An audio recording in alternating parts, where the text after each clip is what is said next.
Hello and welcome to The Wire. I'm Arfa Khanam Sherwani. It is the 1st of April today, the first day of the new month, and we are exactly 4 days away from when the people of Kerala will be lining up to elect their next chief minister. Me and my colleague Shekhar Tiwari are in Kerala. We are in this beautiful port city of Kochi. So we are going to bring you in the next 4 days all the updates, reports, and views from experts, as well as interviews from politicians and the common voters. Though much of the attention of the national media is going towards West Bengal, which is not just a very hard fought but a bitterly fought election this time around, as well as Assam, but more so with West Bengal, because this is no more a general, regular democratic exercise, a democratic practice of electing the next government, but I would say more or less an ideological battle. That West Bengal is not just electing their next government, but also the ideological future for the country. But we are here in Kerala, and we are trying to understand the politics of Kerala, not because it is less important than West Bengal, but I would say equally important. We must remember in the last 6-7 years, in the face of majoritarian saffron wave, it was the state of Kerala which stood as a face of defiance, as a face of resistance for the constitutional values, for democratic values, for liberal values of this country. And that is why I believe and I think that the election this time around in Kerala are very, very important. Now, for the people in general of this state, the way they are looking at it, for the last 4 decades, we've seen either the UDF or the LDF, two major political alliances. One is led by the Congress party, which is the UDF, and the LDF is led by the left parties. Alternatively, they have been coming to power for the last 4 decades. For the first time ever, there are pre-poll surveys and the opinions by the experts, even the common people. There is almost a prediction that the LDF may come back to power, and that is why asking for positive votes based on the work they have done in the last 5 years. It has been a very difficult year for the people of Kerala as well as the government. There have been cyclones, there have been flood, there has been Nipah virus and also COVID. The first state that it reached was Kerala. For the politics of Kerala, this is not being considered as some kind of a watershed kind of an event which will change Kerala's politics in one way or the other. But at the same time, as they say never in politics. And for someone who comes from northern part of India and who's seen a very polarized religion-based politics in the last several years that I've covered northern politics, it's very refreshing to see that the political discourse in this state kind of revolves around secularism, liberal ideas, and constitutional values, whether it is the platform, the alliance that is led by the Congress party or by the left parties. The whole political landscape and the electoral landscape revolves around secular liberal values. Kerala is also unique in a way. There are about 26% Muslim votes, Muslim population, and more than 18% Christians call Kerala their home. And that is why you see discourse very different from rest of India. Something very new that happened in Kerala this time around in this election of 2021 is the entry of the BJP. In the last election of 2016, I had covered that election also. There, they could not polarize the votes to an extent where they could win more than one seat. But this time around, as we get to know through experts, through senior journalists who I spoke with, that the way BJP is pitting Christian community against the Muslims, trying to raise issues around love jihad, around Muslim fundamentalism, they are hoping to gain more than what they did in 2016. And also, their chief ministerial candidate, E. Sridharan, he is also somebody who's not just very well known in Kerala, but also considered somebody who modernized the public spaces. So he is this time around is the chief ministerial candidate from the BJP. So this election has become more important with the entry of this new political player. So despite the fact that Rahul Gandhi is a member of parliament from Wayanad in Kerala, he has been campaigning over here, as well as even Priyanka Gandhi has been campaigning. The prospects for the Congress party in Kerala are not looking very bright.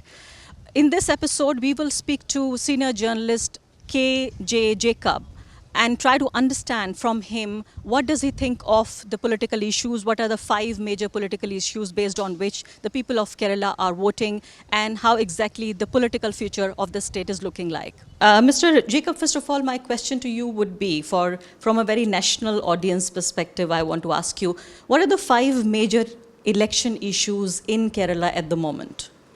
There is no consensus on the 5 issues. Maybe the LDF has put forward a single political theme, that is, they have done exceptionally well for the last 5 years.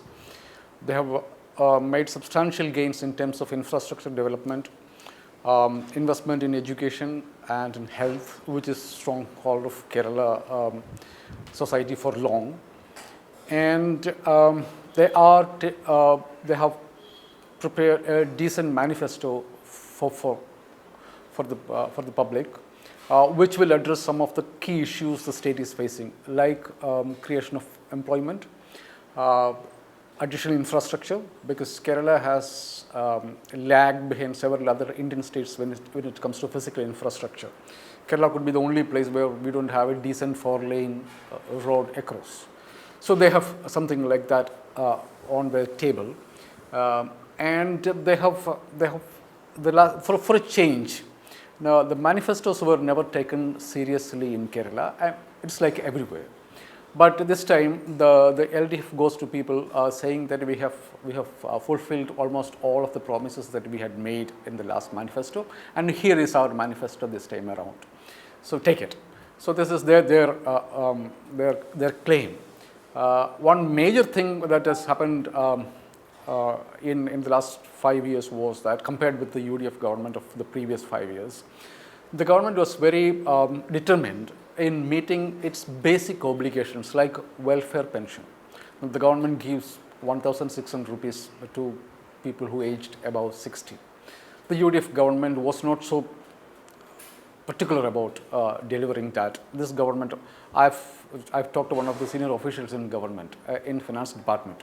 The first criteria of the month is to identify the funds to pay this welfare pension. So that was one of the priorities of the government. So this has attracted a lot of people below the strata, below the middle class, or especially the lower class. No, but as we can see that for the first time in the last 40 years, what I'm trying to say is that LDF is asking for positive votes, asking votes based on their record in the last 5 years, and the 5 years have not been easy on them, from cyclone to floods to COVID to Nipah virus to now all of this. And incidentally, Kerala was one of the first states, or the first state, to have for the detection of the COVID virus. But what I'm trying to ask you is that welfare politics is not new to Kerala. It has been part of the political culture. Even when UDF was in power, they also kind of depend on this whole welfareism that we call. So what is so different this time around, that even if, despite the fact that there's been so many natural disasters and crisis and unemployment, high unemployment, despite all of this, people are not putting their faith in the Congress party-led UDF, but want to re-elect LDF. Can we actually say that there is no anti-incumbency for the LDF? I would say that there is no anti-incumbency against the LDF government. You would say that? I would definitely say that. This is because, welfare politics is part of Kerala's politics. Every government has done its bit. But this time, there is a physical discernible change. You have decent schools coming up in every single constituency. The schools have changed their physical look, decent buildings, smart classrooms. This is the idea of every Malayali, to send his child to a decent school. That's why we have all unaided schools springing up all over the state. Now they can send their children to decent schools, a lot of them. And the government says we are going to take this scheme forward. And the government has built about 2.5 lakh homes under its life mission for the deeply deprived sections of society. These schemes are there in every state. It's a combined effort of both the central government and the state government, and they have pooled resources from local organizations and institutions. The difference is that earlier the houses used to be built, but not very proper Pakka houses. Now there will be a room or two. They were never properly done. Now you have 2.5 lakh proper houses. They are maybe 500 square feet, but they're decent homes. Everybody, its owner, can be proud of. This is there for everybody to see it. So there are discernible change physically that you can see. This is what's going to help the LDF. And when they say Urappan LDF, they say we are sure. People can identify themselves with what the LDF is saying. Right. So let me now come to let me now ask you about different social sections and social groups and how do they feel about the development work and also the ideological line that the UDF and LDF has taken, because in the last at least 7 years since the Narendra Modi government has come into power, there is a lot of ideological reasons why people are voting for one party and aren't voting for another. I want to ask you, I mean, Kerala in a way is very unique in a way that about 45% people, if I'm not wrong, belong to the minority communities, which is Christians and Muslims. And we've seen a lot of anti-Muslim politics nationally, even in West Bengal while we talk. West Bengal has never ever witnessed so much of religious polarization as we can see right now. What is the scenario here? Where do you see specifically the Muslim community going? Are they not putting their faith into Congress party, which nationally they do, wherever the Congress party is able to give a tough fight to the BJP? Why here you feel that like a large chunk, a large part of them would go vote LDF? Unlike other states where Muslims' only political manifestations is Congress, in Kerala, they have Muslim League, which is a very strong political party. They are part of power for long. So that is there, unlike in any other state. And then Muslims are part of every single party. They are a major force in the Congress. They have a reasonable representation in the CPM. So it is political Islam has been unable to break grounds in Kerala. All put together, whether there is Jamaat-e-Islami and its political formation, then there's Popular Front and its political formation, all put together, they'll come below 10% of the entire Muslim population. However much they try to communalize Muslims in Kerala, I think the generally Muslim community has kept them off. They have absolutely no representation in their mainstream. They are not part of the mainstream Islamic culture in Kerala. Muslims in Kerala, they have stayed secular. Of course, they have their Muslim League, which is basically of Muslims. But Muslim League is never being accused of a communal party. They are not following their own communal agenda. They come along with the UDF, and it follows the UDF's agenda. So, Muslim League, even though the name is a bit troublesome, it is not a communal party in experience. It has been part of power from 1967 when the left.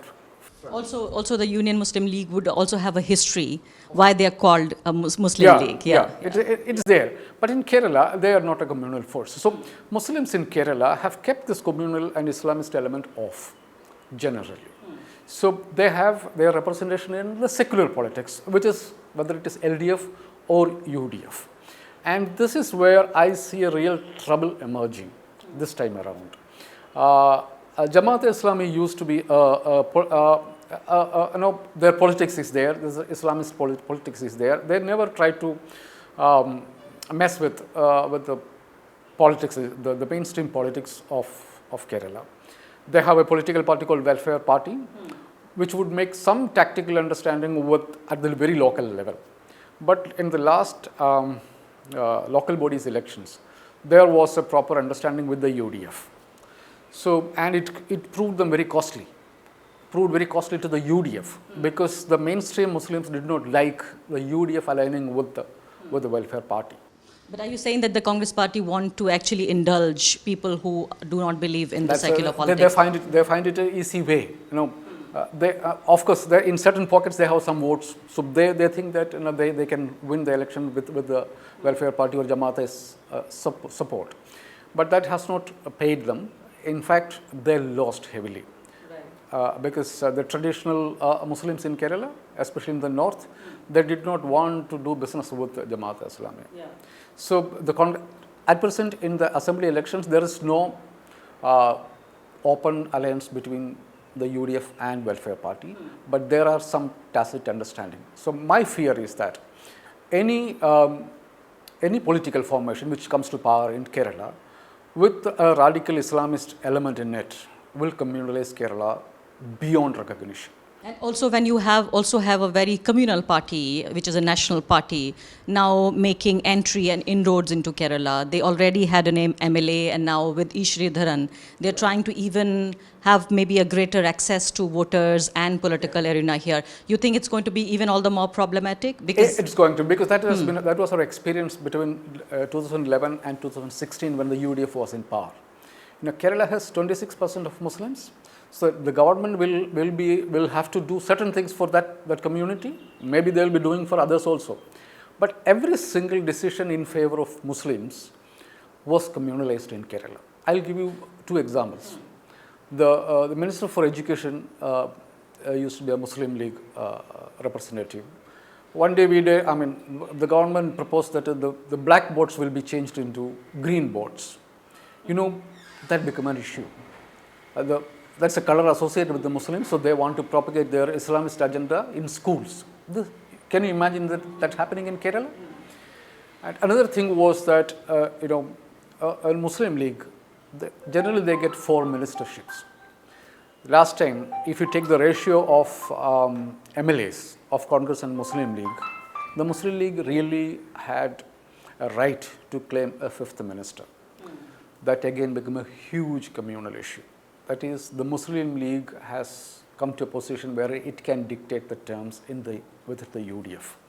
Whether they're legitimate, even the legitimate rights of Muslim League or Muslims, they were painted in communal colors across. That is where BJP's vote share went from 5% to 15%. But are we not kind of contradicting ourselves when we are saying that Muslims and especially IUML, when we are talking about this, and then we are saying that UDF, a very important component, the second largest party in UDF is IUML, but despite IUML being a part of UDF, we are saying that Muslims are more inclined voting for the left parties than UDF, which means that the majority of them are not putting their faith into the Congress-led UDF, despite the fact that IUML is a part of it, but the left parties. What does that indicate? Now, when we do talk about the general Muslim mainstream, now they are, I think if you take sections of Kerala society, they are the most politically conscious group. They vote, if at all, they vote for the LDF. Their reasons are two. One is that at the very bottom level, the government has been able to take care of them economically. Politically, one of the things that is hanging on their head is the CAA. So the left parties have been at the forefront of the agitation against CAA, and the Chief Minister said, we will not implement it in Kerala. Whether the statement will stand or not, they have an assurance that the left parties will fight. They don't see the Congress coming up. You're saying that there was an ambiguity in the way Congress party handled this whole CAA issue. Comparatively, compared with the LDF position, right, the Congress was never unequivocal about it. All right. Okay, so my last question to you is that it is for me, like somebody who comes from North India and has seen a very polarized political atmosphere in the last several years, it's very refreshing that even both the fronts, UDF and LDF, it is a politically secular discourse that we are dealing with. But there is a new entry, a new entrant, and that is the BJP. And with the kind of comments that Mr. Sridharan has made, what do you think changing for Kerala politics, for the minorities in Kerala, in general, the political landscape? This is what I have been thinking about and writing about for the last a month or so. Whatever formation that comes to power in Kerala next time, their first task is to keep Kerala secular. This is going to be a huge task. keep every single communal element, starting with Jamaat-e-Islami and the extreme version of that, to RSS. Keep them out of the political discourse. Keep the secular fabric of Kerala together. The Congress is by and large secular. The UDF is secular. The socialists are there. The CPM and the left parties. My hunch is that whether the Congress comes to power or not, the Congress will continue to be a force in Kerala, and the left parties will be there. So they have a unified, unique political task ahead of them to keep. So any formation that comes to power in Kerala will have to be truly secular. They should not give the communal forces a reason to go back to people and spread lies, and then you must have heard about the WhatsApp University. Don't give study material to the WhatsApp University. Also not given to either side of the communal side. Absolutely, because they have to be purely. But absolutely, last question, that with the Congress party now looking weaker, as you said, that they don't hardly stand any chance in this election, how do you think is it looking like for them nationally? Because if they cannot win an election in one of the strongholds, Kerala, and also with both the Gandhis. Rahul Gandhi is a member of parliament from Wayanad in Kerala. Also, Priyanka Gandhi has been campaigning here actively. What does it say about their presence as the principal opposition in the country? I think coming to power in a state is no longer a big issue for the Congress, because they're losing states which they have won. How many? The latest is Puducherry, Karnataka, Madhya Pradesh, Goa. Even if people elect them, they don't get to rule it. So the Congress will have to rework its strategy, no doubt about it. They have to be a secular center-left force. The Congress used to be that. Maybe they would have made some changes in their strategy in between. But if the Congress were to start losing power in one state, I don't think it troubles the Congress anymore. If that were the case, then they would have definitely strategized better. How many states have they lost? So Kerala would be one of the other states where they didn't make it. No, but that's more of a reflection of how state agencies are being used than Congress party not contesting elections properly. If the states which they had won and they are not ruling those states. I would say if the Congress was serious about the elections, they would have come to power in Maharashtra and in Haryana. In Haryana, you know that, because people were desperately looking for the Congress to vote for them, but the Congress was nowhere there. And nobody, no journalist, no agency gave the Congress a chance, but they lost it by a whisker. The Congress is still a fighting force in Gujarat, where they have been out of power for the last maybe 27 years. So the Congress cannot be wished away. The only thing is that the Congress will have to reinvent itself. Where do they stand? If they continue to play the second fiddle to the BJP, then they will be lost. Kerala is just part of it. Yeah. But Congress will continue to be there in Kerala, in whichever form, I don't know, because... You're saying the idea is to not have pseudo-secularism or pseudo-communalism. You should have purely secular party. That's the only answer. That is the only Thank you very much, Mr. Jacob, for talking to us. To receive instant updates on all videos from The Wire, click the subscribe button and hit the bell icon. Pay to support independent journalism. Click the link in the description and choose the amount you want to pay.